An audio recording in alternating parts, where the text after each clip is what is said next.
সাল্লাল্লাহু আলাইহি ওয়াসাল্লাম। সকল প্রশংসা কার জন্যে? সকলে একবার তাকবীর ধ্বনি দেয়, আল্লাহু আকবার, আল্লাহু আকবার, লা ইলাহা ইল্লাল্লাহ, আল্লাহু আকবার, আল্লাহু আকবার, লিল্লাহিল হামদ। আলহামদুলিল্লাহ। এই দিনগুলোতে যত বেশি তাকবীর ধ্বনি দেওয়া যায় তত বেশি ফজিলত। এই দিনগুলো হলো তাকবীর ধ্বনির দিন, বেশি বেশি করে তাকবীর দেওয়া। তো আল্লাহ সুবহানাহু ওয়া তাআলার দরবারে অগণিত প্রশংসা যে আল্লাহ সুবহানাহু ওয়া তাআলা আমাদেরকে জিলহজ মাসের 9 তারিখ আমাদেরকে উপস্থিত করে দিলেন। শুকরিয়া আদায় করি, আলহামদুলিল্লাহ। আগামীকাল 10 তারিখ।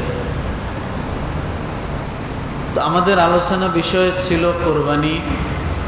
কোরবানি কি, কোরবানি কেন, কোরবানি কে দেবে, কোরবানি কেমন পশু দেবে, কোরবানি কখন তার উপর সামর্থ্য হয়। তো আলহামদুলিল্লাহ আমরা কোরবানির বিষয়ে অনেকগুলো কথাই জেনেছি। সর্বশেষ আমরা এটাও জেনেছি যে কোরবানির পশুটা কেমন হওয়া দরকার, কেমন কালারের হওয়া দরকার, এটাও কিন্তু আমরা জানছি। কেমন বয়সের হওয়া দরকার, এটাও কিন্তু আমরা জানছি।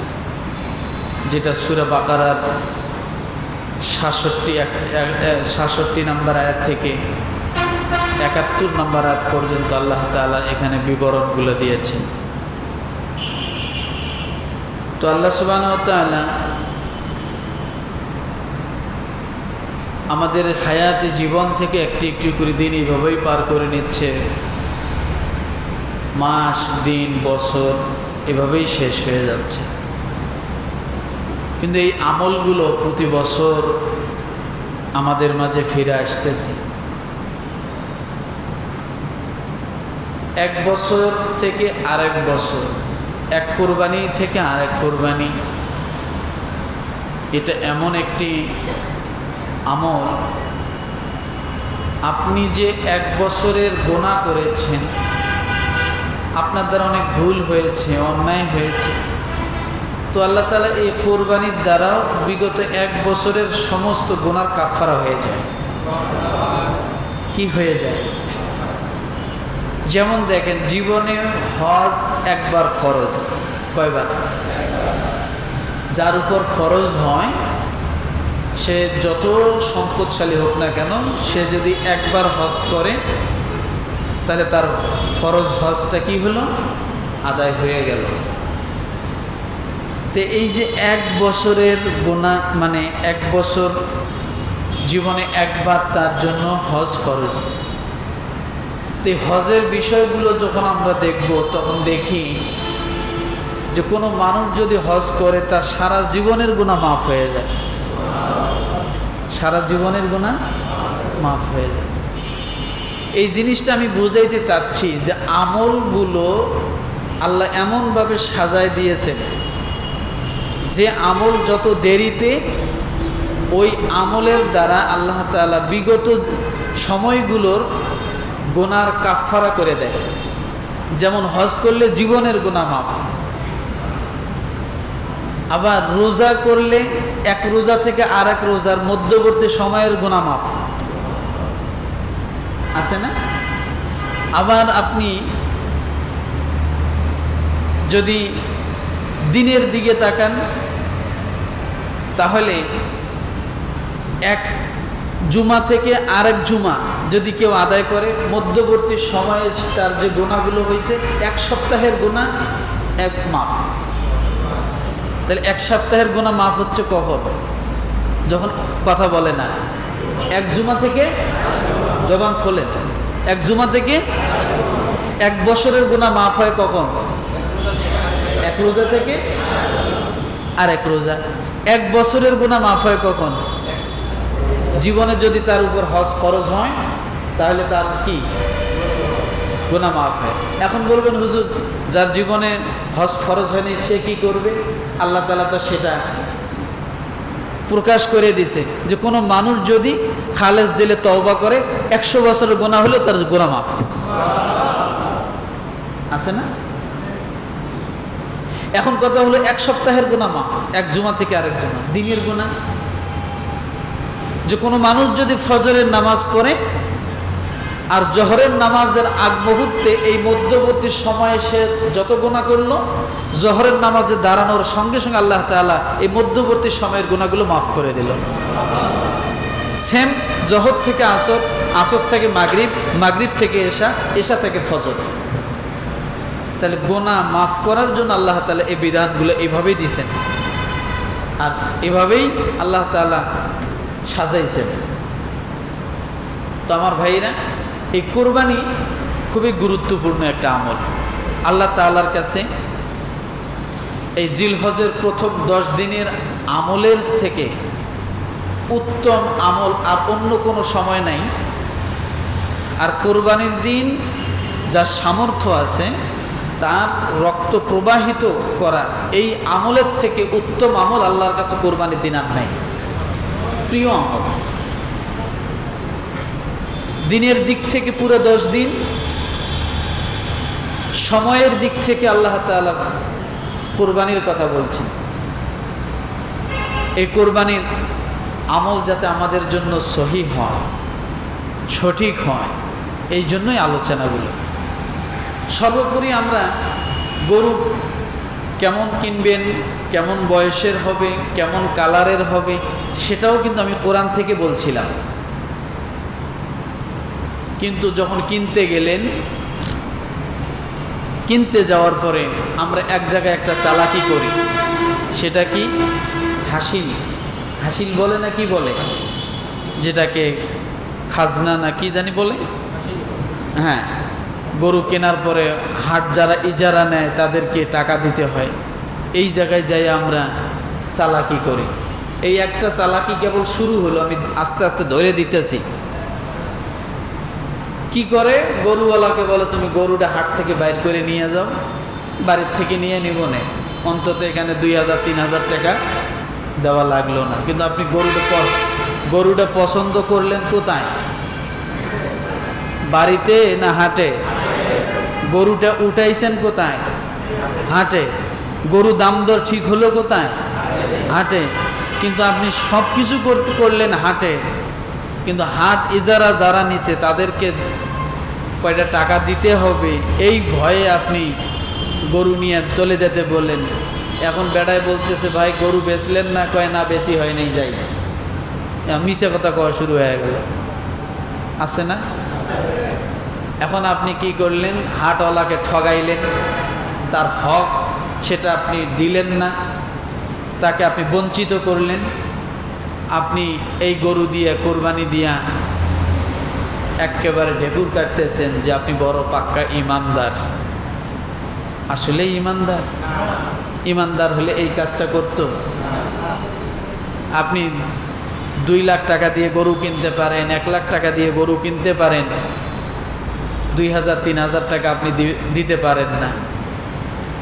এখানেই এই 2-3 হাজার টাকার পিছনে যাই আমরা চালাকি শুরু করে দেই, ঠকবাজি শুরু করে দেই, আছে না?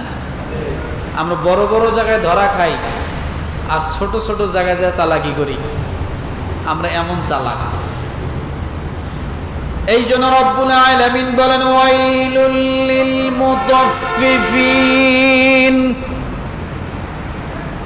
আল্লাহ তাআলা সূরা মুতাফফিফিনের প্রথম আয়াতে আল্লাহ বলেন ওয়াইলুল লিল মুতাফফিফিন।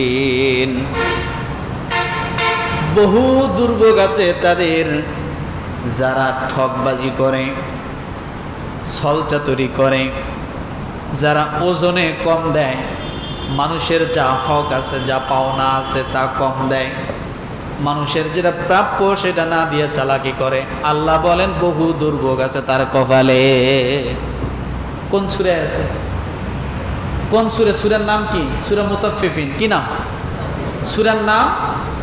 30 নম্বর পারা, প্রথম আয়াতটা ওয়াইলুল লিল মুতাফফিফিন।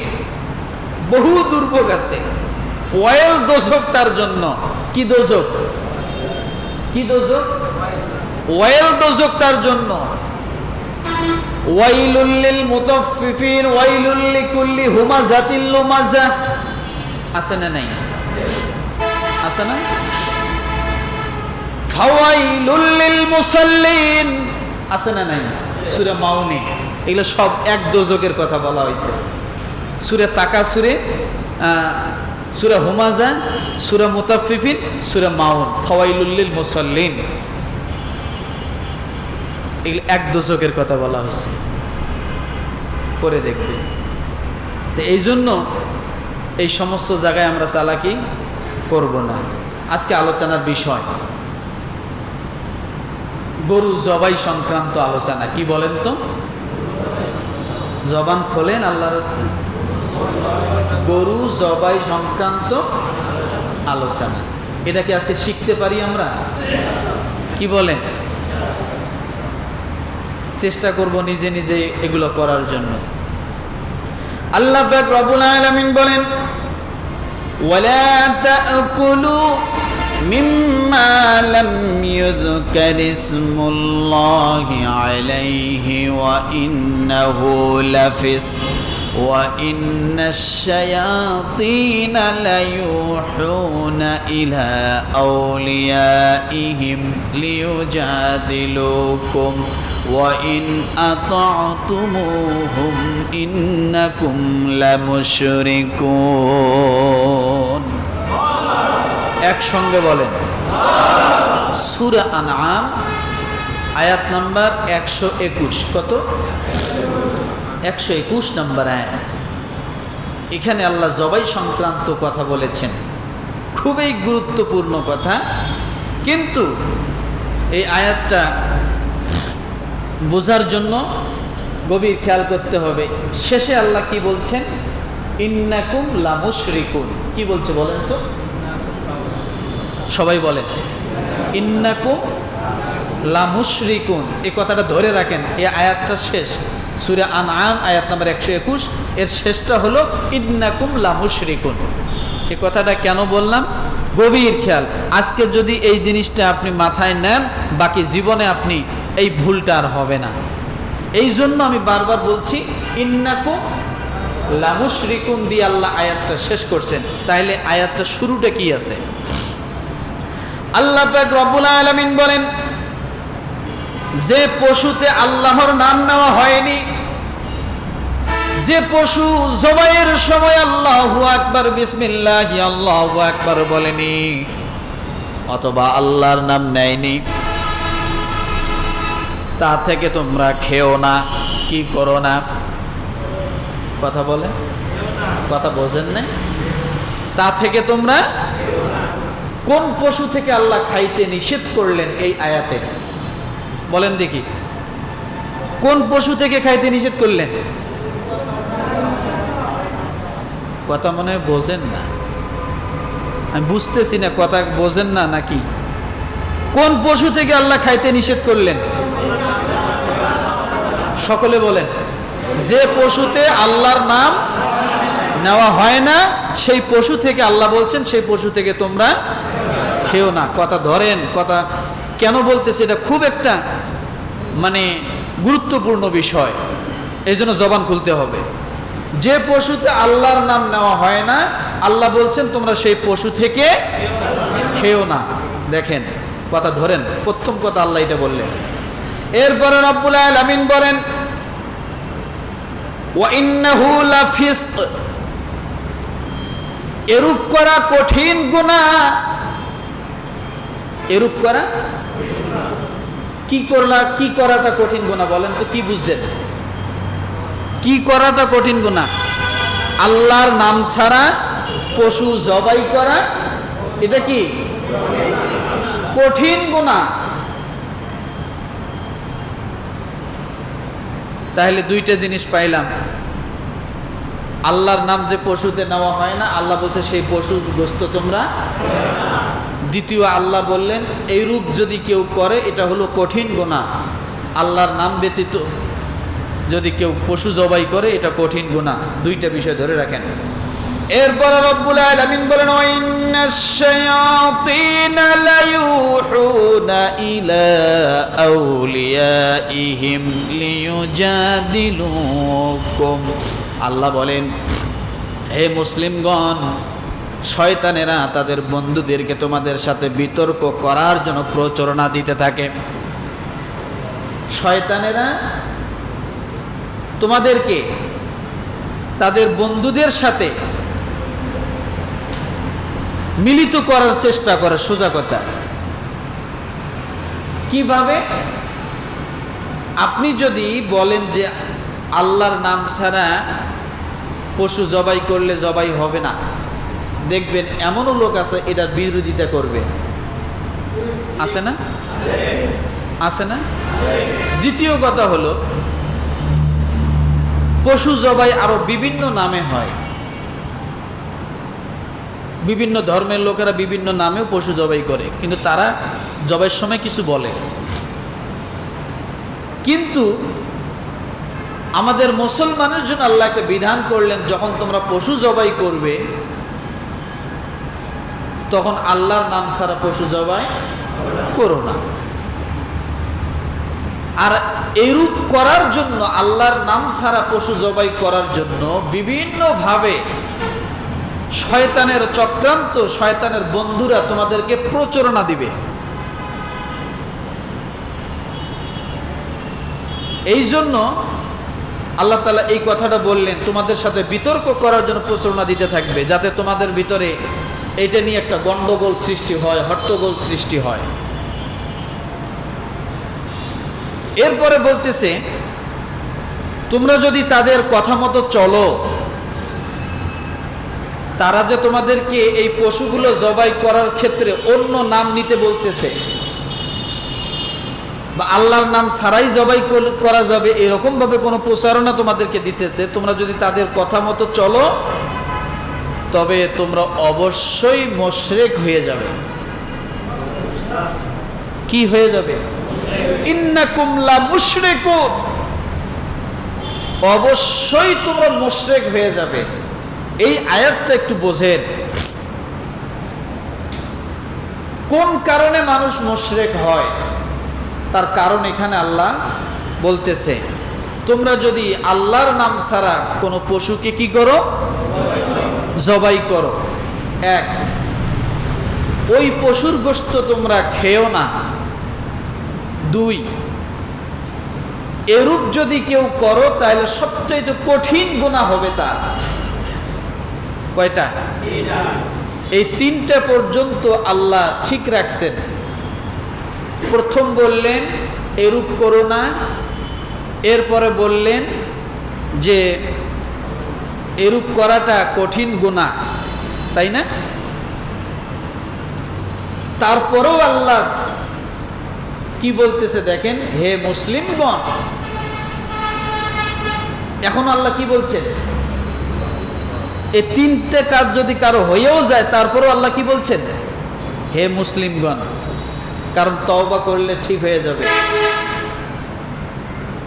কিন্তু এই মুসলিমগণ শব্দ ব্যবহার করার পর আল্লাহ বলতেছেন, শয়তানেরা তাদের বন্ধুদেরকে তোমাদের সাথে বিতর্ক করার জন্য বিভিন্নভাবে প্রচারণা দিতে থাকে। ওই প্রচারণায় যদি তোমরা কেউ আত্মভোলা হয়ে যাও, তোমরা যদি ওই প্রচারণা ফাঁদে পড়ে যাও, আল্লাহ বলেন অবশ্যই তোমরা মুশরিক হয়ে যাবে। কি হয়ে যাবে? তার মানে কি জানেন? আপনি একটা ভুল করেছেন, ভুলটাকে যদি আপনি স্বীকার করেন তখন আপনি মুসলমান। তখন আপনি কি কথা বলেন? তখন আপনি মুসলমান। আর ওই ভুল করার পরে যদি আপনি তর্ক করেন, ঝগড়া করেন, ওই ভুল আপনি অস্বীকার করেন, আপনি একঘেয়ামি করেন, গাত্তারামি করেন, তখন আপনি আর মুসলমান থাকেন না, তখন আপনি মুশরিকে পরিণত হয়ে যান। এই জন্য রব্বুল আলামিন এই কথা বলেন, ওয়ালা তাকুলু মিম্মা লাম ইউযকার ইসমুল্লাহি আলাইহি ওয়া ইন্নাহু লাফিস وإن الشياطين ليوحون إلى أوليائهم ليجادلوكم وإن أطعتموهم إنكم لمشركون। এই সূরা আনআমের 121 নম্বর আয়াত থেকে যতটুকু জানলেন, তাহলে এখন থেকে মুরগিটা জবাই করার সময় খালি আল্লাহু আকবার না, সতর্কতার সাথে স্মরণ করায় দেন, ভাই বিসমিল্লাহ আল্লাহু আকবার বলেন। আপনি খালি বলবেন ভাই মুরগি কত, এত আমাকে একটা মুরগি দেন, এই কথা কই আপনি চুপচাপ দাঁড়িয়ে রয়েছেন, উনি তো ফেসাই দিছে। আপনি তাকে স্মরণ, আপনার খাবারটা আপনার জন্য হালাল করার জন্য আপনি তাকে স্মরণ করায় দিবেন, ভাই বিসমিল্লাহ আল্লাহু আকবারটা বলেন। এটা গেল দোকানের বিষয়। বাড়িতে যখন করবেন বিসমিল্লাহ আল্লাহু আকবার বলতে হবে, না বললে ভুলবশত করলে সেটা ভিন্ন, যদি ইচ্ছাকৃত করেন তাহলে কি হবেন? কি হবেন? মুশরিক হবেন। ভুলবশত করার কারণে তো গুনাহ আছে, কঠিন গুনাহ। আল্লাহ বলছে না ওয়া ইন্নাহু লাফিস, তোমার কঠিন গুনাহ হবে, কিন্তু ওই গুনাহ থেকে মাপ পাওয়ার পথ আছে। কিন্তু আপনি যদি ইচ্ছাকৃতভাবে আল্লাহর নাম ছাড়া জবাই করে, তাহলে আপনি আর ইমানদার থাকেন না, মুসলমান থাকেন না। ইন্নাকুম লামুশরিকুন, আল্লাহ বলেন সে নিশ্চয় মুশরিক হবে। কি হবে?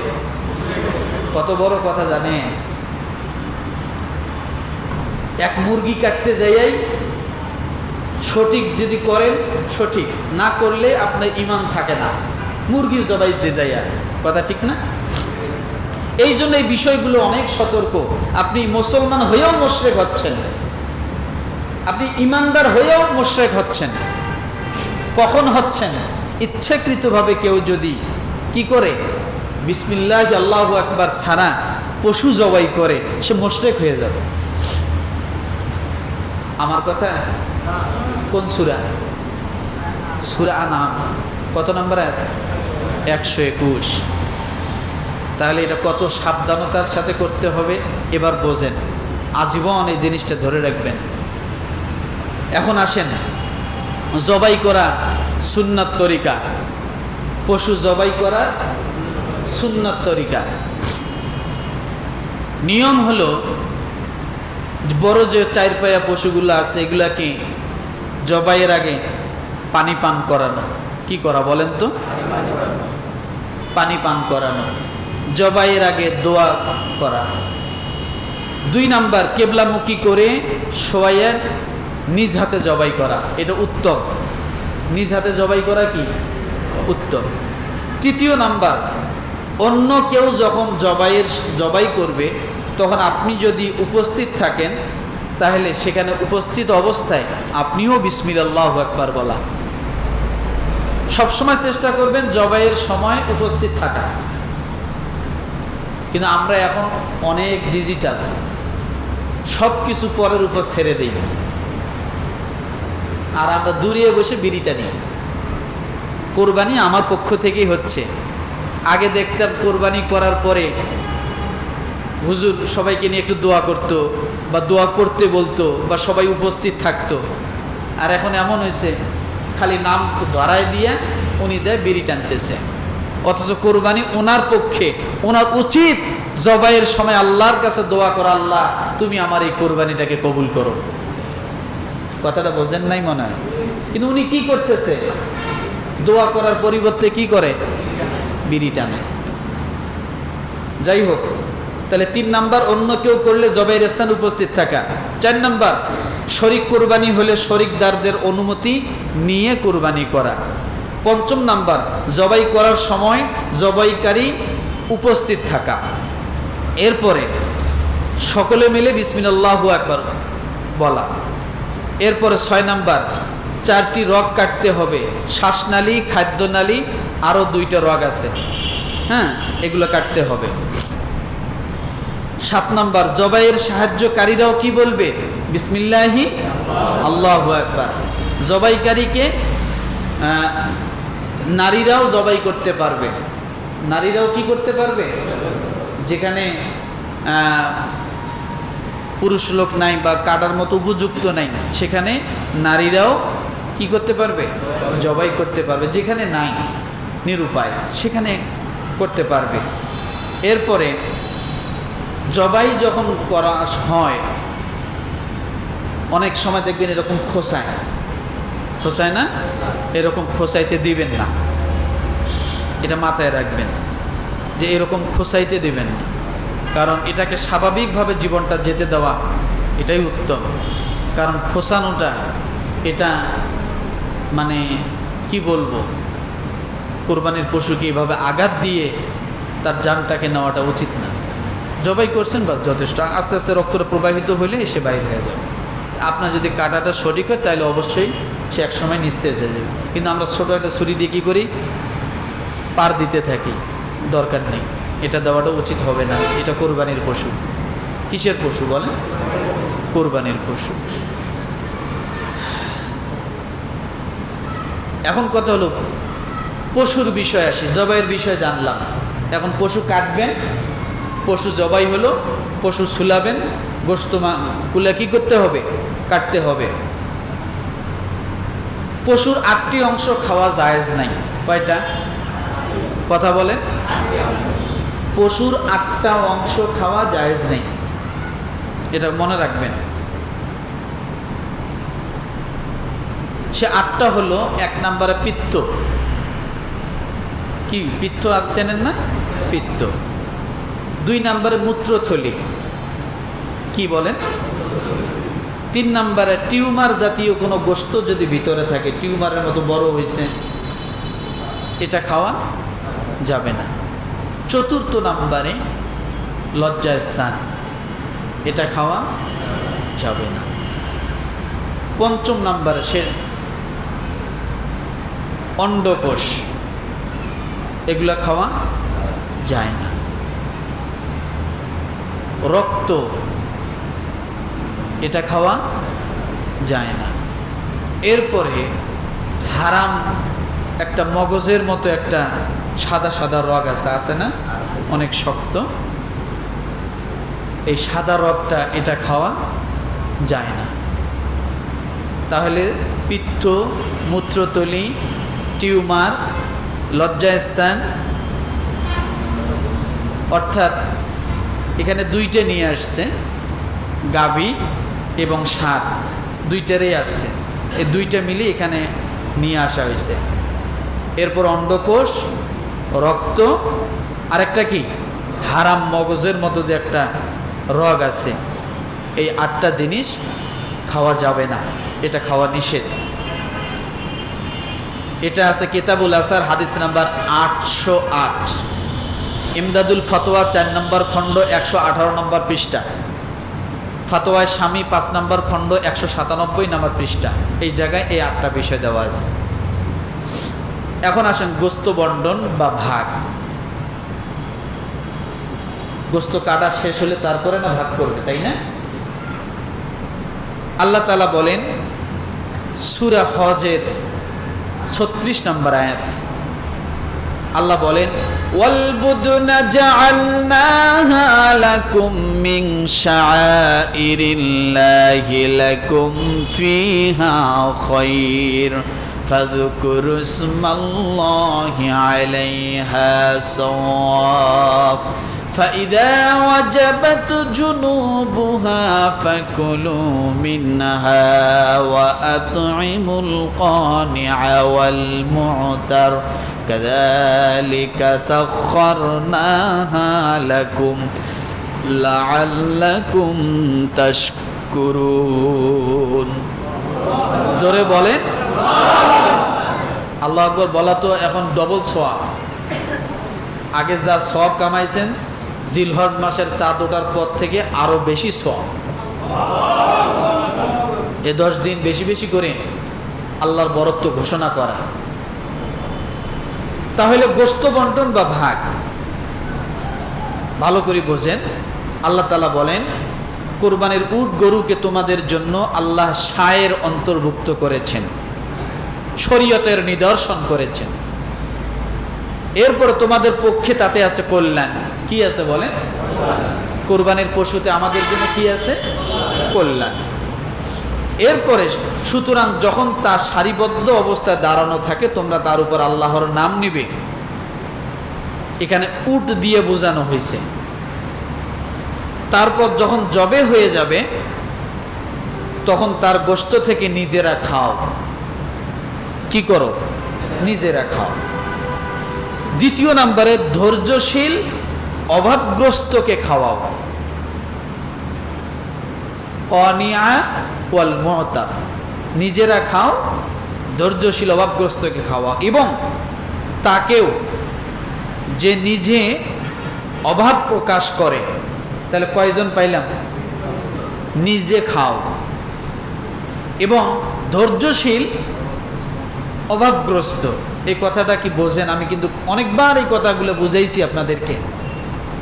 ধৈর্যশীল অভাবগ্রস্তকে, লোকটা অভাবী কিন্তু মানুষের কাছে হাত পাতে না, আছে না? নাকি নাই?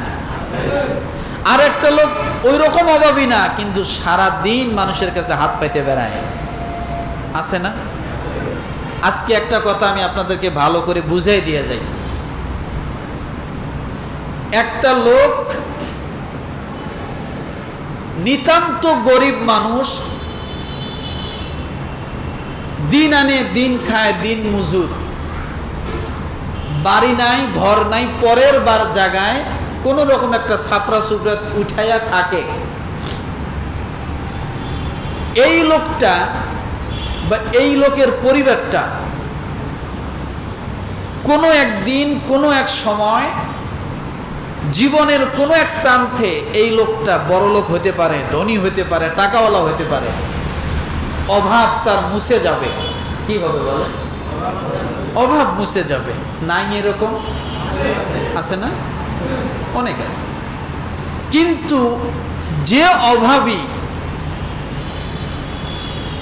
সর্বসময় নিজে কাজ করার পরিবর্তে পরের উপর হাত পেতে নির্ভরশীল হয়েছে, সে জীবনে কোনোদিন ধনী বড়লোক হবে এমন কোনো গ্যারান্টি নেই। হবে না। কথাটা বোঝেন নাই মনে হয়। একজন মানুষ নিতান্ত গরিব ছিল, খেয়ে না খেয়ে, একবেলা দুই বেলা খেয়ে না খেয়ে তার জীবন পার করছে। সে কোনো একদিন হয়তো বড়লোক হবে, এটা স্বাভাবিক। ধনী হতে পারে, টাকাওয়ালা হতে পারে, স্বচ্ছতা তার আসতে পারে। কিন্তু একই সিস্টেমের আরেকজন ব্যক্তি, সে ওই পরিশ্রম না করে কি করছে? পেশা বেছে নিছে। কোনটা? হাত পাতা পেশা বেছে নিছে। এই লোকটা কোনো দিন বড়লোক হবে না, ধনাঢ্য হবে না, তার সংকীর্ণতা যাবে না, এটা 100% শিওর। তাহলে কোন লোকটা ধনী হবে? যে লোকটা পরের উপর নির্ভরশীল, হাত না পেতে কর্ম করে খাইছে, ঠেলা গাড়ি ঠেলে খাইছে, মাটি কেটে খাইছে, রিক্সা চালায় খাইছে, পরের বাড়ি ঝাড়ু দিয়ে খাইছে, পরের কাজ করে খাইছে, জমি কিষান দিয়ে খাইছে। এই লোকটা কোনো একদিন বড়লোক হতে পারে, এটা বাস্তব। কিন্তু যে লোকটাকে আপনি আপনার বুঝ হওয়ার পর থেকে দেখছেন হাত পাতা, ওই লোকটার হাত পাতা আদৌ পর্যন্ত বন্ধ হয় নাই, হবেও না, মরার আগ পর্যন্ত হবে না। না হয় আপনি প্রমাণ করে দেখেন আমার কথাটা। এই জন্য আল্লাহ তাআলা বরকত রাখছে কোথায় জানেন? শ্রমের মধ্যে। কিসের মধ্যে বলেন তো? শ্রমের মধ্যে আল্লাহ বরকত রাখছে। শ্রম দেওয়ার জন্য আল্লাহ এই শরীরটা আল্লাহ দান করছে। সূরা ইনশিকাক আপনি পড়ে দেখেন, ইন্না কাকাদিহুন ইলা রাব্বিকা কাদহান ফামুলাকি।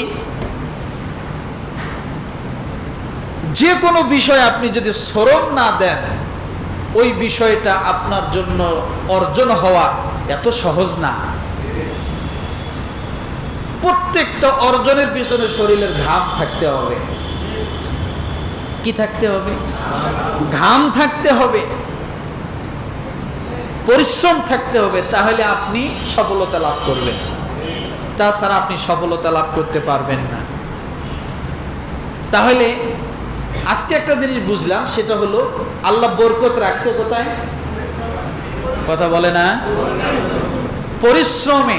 কারণ ওই পরিশ্রমী লোকটা, ওই শ্রমিক লোকটা কোনো এক সময় বড় লোক হবে, যার কারণে আমরা বলি যে এই লোকটা আমার বাড়িতে কাজ করত, আজকে সে কত বড় ব্যবসায়ী। আছে না?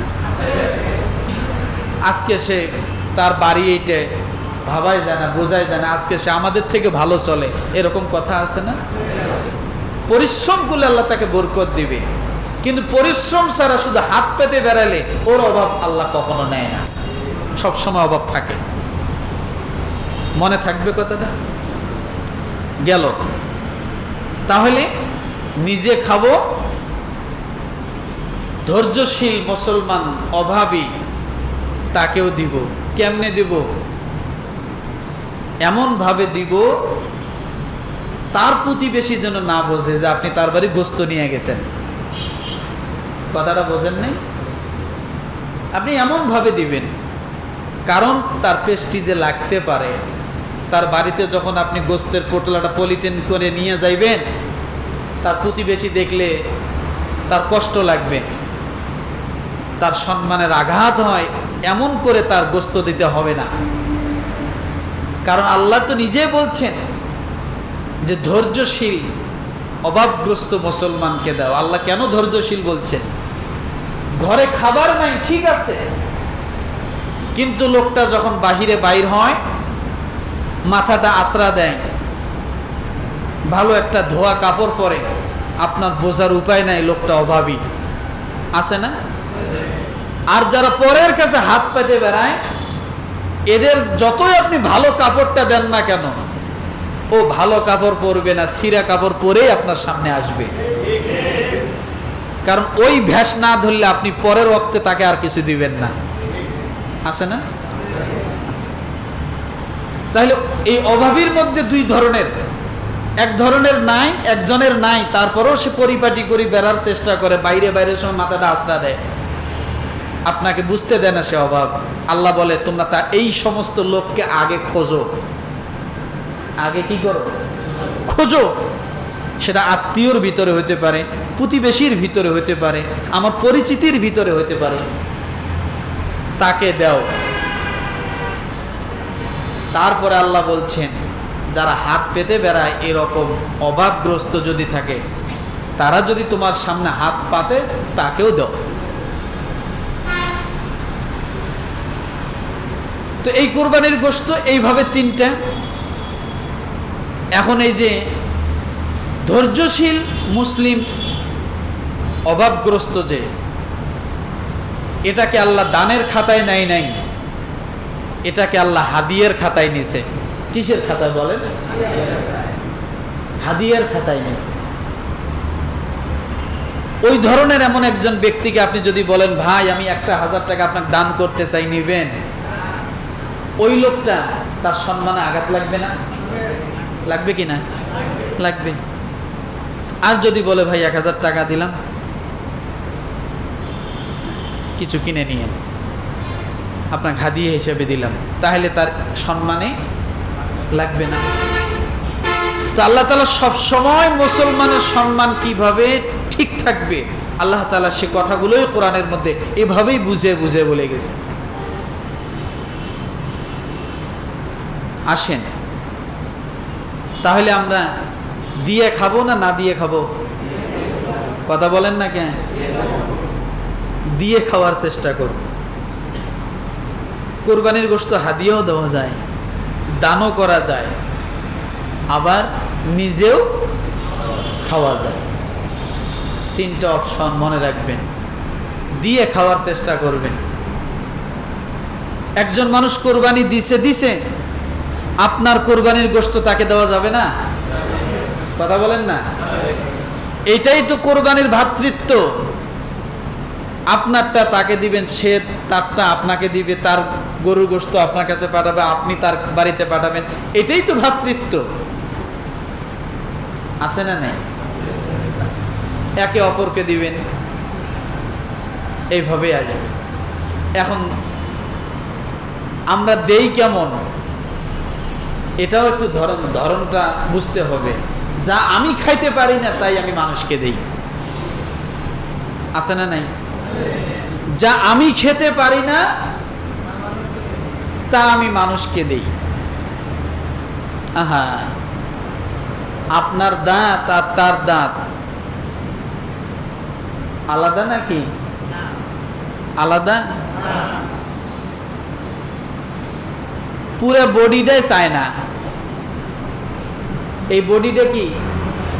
কথা বলে না, বোঝেন নাই কথাটা? এই বডিটা চায় না, এটা জাপানি না, এটা চায়না বডি। আপনারটাও চায় না, আমারটাও চায় না, সবারটাই চায়না বডি। বলে হুজুর কেন? প্রশ্ন আসতে পারে কিনা? এই দেহটা চায়না বডি বলে কেন? ভাই, চায়না কোম্পানির যে সমস্ত জিনিসগুলো আমরা ব্যবহার করি, অধিকাংশ জিনিসের মধ্যে ওয়ারেন্টি গ্যারান্টি নাই। কথা বোঝেন নাই মনে হয়? চায়না কোম্পানির যে লোকাল জিনিসগুলো আমরা ব্যবহার করি, এই জিনিসগুলোর কি নাই? জোরে বলেন। ওয়ারেন্টি গ্যারান্টি নাই, ওয়ান টাইম। এই দেহটা ওয়ান টাইম। কালকে কইেন ঠিক, এই দেহটা ওয়ান টাইম। এরও যেমন কোনো বিশ্বাস নাই কখন নষ্ট হবে, কখন মরে যাবে, কখন হ্যাং হয়ে যাবে, কোন সময় এটা অকেজো হয়ে যাবে। ঠিক চায়না কোম্পানির জিনিসগুলো যেগুলো আছে, এটাও কখন হ্যাং হবে, কখন নষ্ট হবে, এরও কোনো গ্যারান্টি নেই। এই দেহ যেমন ওয়ান টাইম, ওটা ওয়ান টাইম। এই জন্য আমি বলছি এটা চায়না কোম্পানির সাথে মিল আছে। বোঝেন নাই কথাটা? তো এই হলো আমাদের অবস্থা। জাপানি হলে তা কিছুটা একটা ওয়ারেন্টি গ্যারান্টি দিতাম। ভাই স্যারকে এখানে নিয়ে আমার সামনে নিয়ে আসে।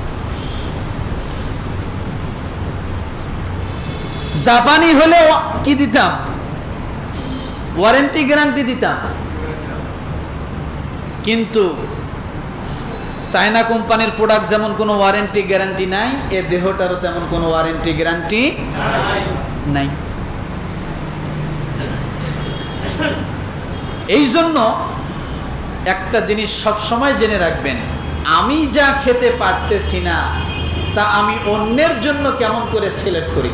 স্যার এখানে আমি যা খেতে পারতেছি না তা অন্যের জন্য আমি তা কেমনে সিলেক্ট করি। কথাটা বোঝেননি? সব সময় খেয়াল করবেন। ভাই, গোশত খাইলেই হজম হয়ে যায়। খাইলেই কি হয়? হজম হয়ে যায়। এটা আমি যেমন আমার এটার প্রতি আমার যেমন লোভ আছে, আরেকজনেরও তো ওই রকমই লোভ আছে এটার উপরে, থাকতে পারে স্বাভাবিক। তা আমি ভালোটা আমি শুধু দেখলাম, আর অন্যকে যেটা দিব হাড্ডি রগ যা তাই নিয়ে 3 মাইল স্পিড সময় পর্যন্ত যদি আপনি দৌড়ান তা সেরার মতো না। স্প্রিং করে আবার এসে আপনার গালে একটা চপের আঘাত দিবে, আছে না? এইগুলো বাছাই করে আমরা ধরে দিচ্ছি। ভাই, 12 মাস গরুর গোশত পাওয়া যায়। আল্লাহ আপনাকে তৌফিক দিয়েছে কোরবানি দেওয়ার জন্য, আরেকজনকে হয়তো দেয়নি। অন্যকে দেওয়াটাই তো কোরবানি। অন্যকে দেওয়াটাই কোরবানি, দিয়ে খাওয়াটাই কোরবানি। তাছাড়া কোরবানি কাকে বলে? কোরবানিটা কাকে বলে? ত্যাগের নাম তো কোরবানি। আপনার মায়াটাকে ত্যাগ করলেন, ভালোবাসাটাকে ত্যাগ করলেন, অর্থের লোভটাকে আপনি ত্যাগ করলেন, সবগুলো ত্যাগ কোরবানির সাথে জড়িয়ে। পশুটাকে আপনার ভালো লেগেছিল, পশুটার প্রতি আপনার মায়া হয়েছিল, এটাকে আপনি ত্যাগ করে ওটার গলায় ছুরি চালাচ্ছেন। টাকার প্রতি আপনার ভালোবাসা ছিল, টাকার মায়া ত্যাগ করে আপনি পশুটা কিনে নিয়ে আসছেন। এখন গোশতের প্রতি আপনার মহব্বত, গোশতের প্রতি আপনার একটা লোভ আসতে পারে, এটা সবারই আসতে পারে। আল্লাহ যেহেতু এটাকে হালাল করেছেন, খাদ্য এটা আসতে পারে।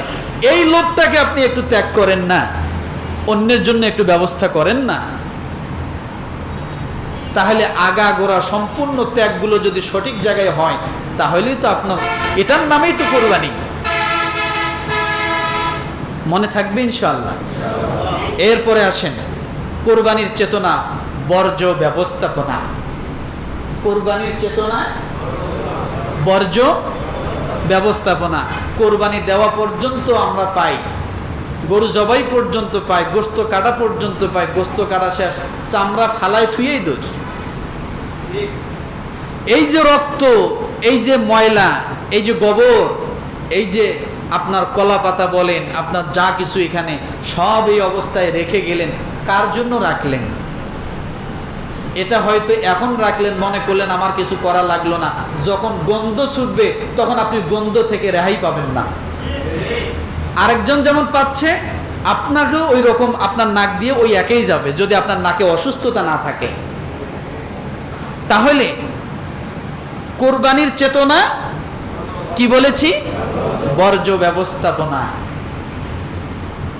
কোরবানি তো শিখালো আমাকে অন্যকে কষ্ট না দেওয়া, কোরবানি তো আমাকে শিখালো ভ্রাতৃত্ববোধ রক্ষা করা, কোরবানি তো শিখালো সমাজে একে অপরের সঙ্গে কাঁধে কাঁধ মিলিয়ে চলা, কোরবানি তো আমাকে শিখালো একসঙ্গে ওঠা বসা করা, কোরবানি তো আমাকে শিখালো সহমর্মিতা।